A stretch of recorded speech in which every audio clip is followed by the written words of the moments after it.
अस्सलामु अलैकुम वरहमतुल्लाहि वबरकातुहू।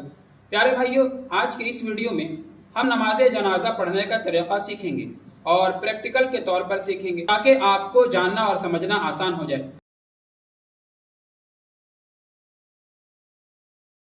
तो सबसे पहले हम मैयत के सीने के बराबर में खड़े हो जाएंगे। उसके बाद नियत करेंगे।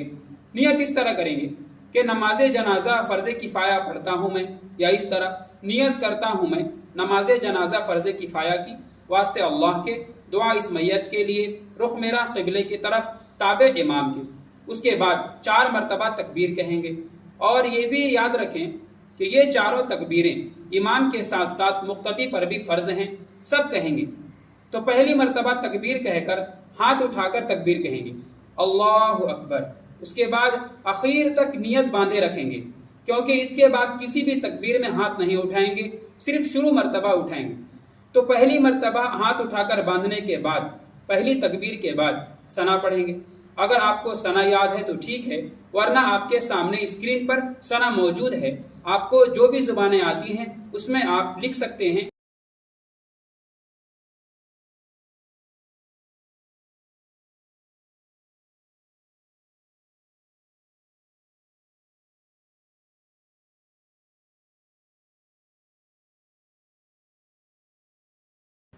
सना पढ़ने के बाद दूसरी तकबीर कहेंगे, अल्लाहु अकबर, हाथ नहीं उठाएंगे।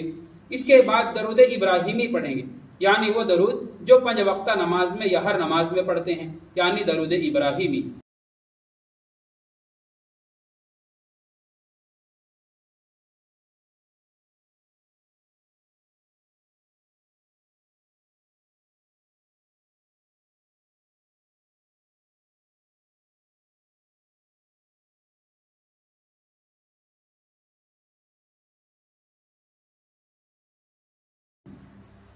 अब इसके बाद तीसरी तकबीर कहेंगे, अल्लाहु अकबर।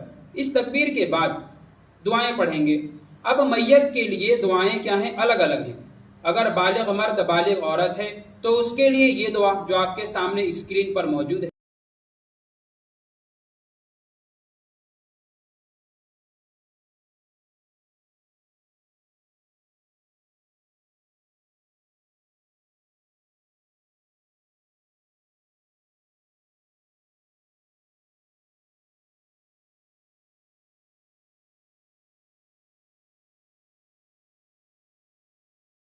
अगर नाबालिग बच्चा है तो उसके लिए ये दुआ जो आपके सामने स्क्रीन पर मौजूद है।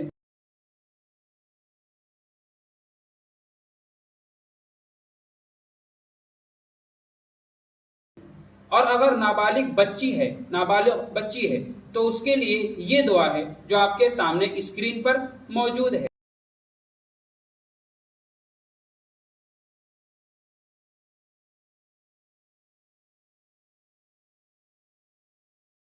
अब उसके बाद चौथी तकबीर कहेंगे। चौथी तकबीर के फौरन बाद ही हम सलाम फेर देंगे। अच्छा, अब सलाम फेरने के बारे में भी एक मसला ये है कि हाथ पहले छोड़ेंगे या सलाम पहले करेंगे। तो इसके बारे में भी उलमा इकराम ने लिखा है कि दोनों तरीक़े दुरुस्त हैं।